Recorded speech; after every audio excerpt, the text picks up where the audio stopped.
नमस्कार। मुझे क्यों लगता है कि शंकराचार्य अविमुक्तेश्वरानंद जी को लेकर जो माघ मेले से जुड़ा विवाद है, उसमें उनका उत्पीड़न हो रहा है। इस पर आपके साथ एक संक्षिप्त सी चर्चा कर लेते हैं।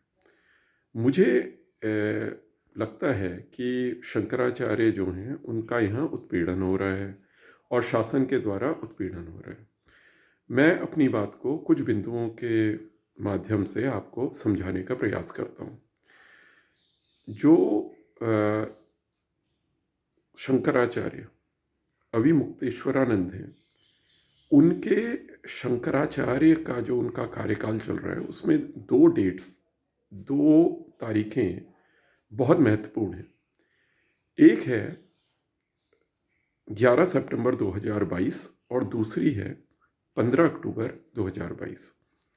11 सितंबर 2022 इसलिए महत्वपूर्ण है क्योंकि उस दिन उनके जो गुरु थे स्वामी स्वरूपानंद जी, उनकी मृत्यु होती है और 15 अक्टूबर 2022 को सुप्रीम कोर्ट एक स्टे देता है। तो ये दोनों तारीखें इसलिए महत्वपूर्ण हैं क्योंकि जो धर्म है वह ये कहता है, जो हमारे रिलीजियस स्क्रिप्चर्स हैं वे ये कहते हैं कि किसी भी राजा और किसी भी आचार्य का पद खाली नहीं रह सकता। तो 11 सितंबर 2022 को जब स्वरूपानंद जी का निधन होता है, उसके 24 घंटे के अंदर उनके शिष्य श्री अविमुक्तेश्वरानंद को शंकराचार्य की गद्दी पर बिठा दिया जाता है।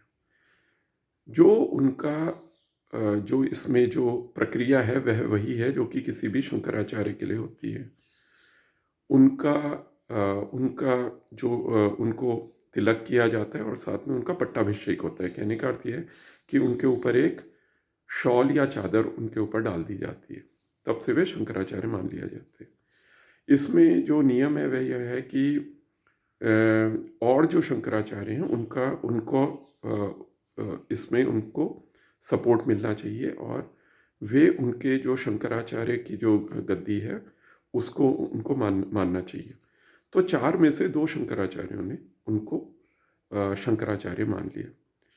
लेकिन उसके बाद क्या हुआ कि एक शंकराचार्य हैं पुरी के, वे चले गए सुप्रीम कोर्ट और उन्होंने ये कहा कि जो ये अविमुक्तेश्वरानंद हैं, ये शंकराचार्य का जिनका जो टाइटल है गलत है, क्योंकि जो इनके गुरु थे वे इनको शंकराचार्य नहीं बनाना चाह रहे थे। तो इनका जो ये जो इसमें टाइटल के लिए चले गए, टाइटल सूट इन्होंने लगा दिया। तो इसके रिस्पॉन्स में सुप्रीम कोर्ट ने ये कहा कि अब किसी भी शंकराचार्य का इस वाली गद्दी के लिए पट्टाभिषेक नहीं होगा।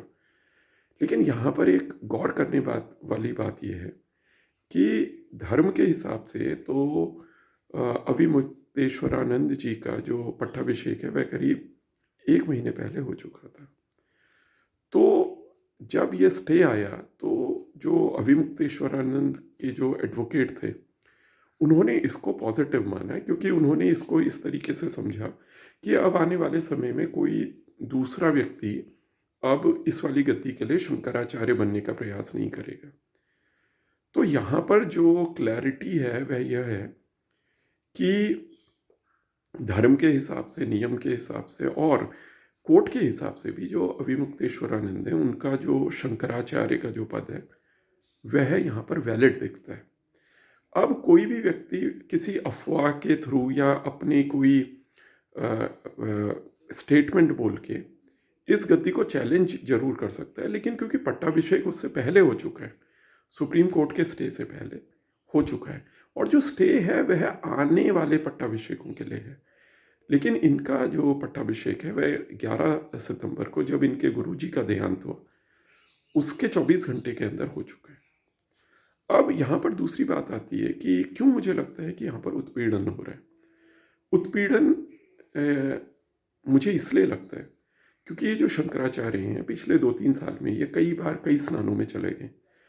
इनको हर मेले में स्थान मिलता है औपचारिक रूप से इनको स्थान मिलता है। ये औपचारिक रूप से शंकराचार्य के रूप में ये वहाँ स्नान करते हैं।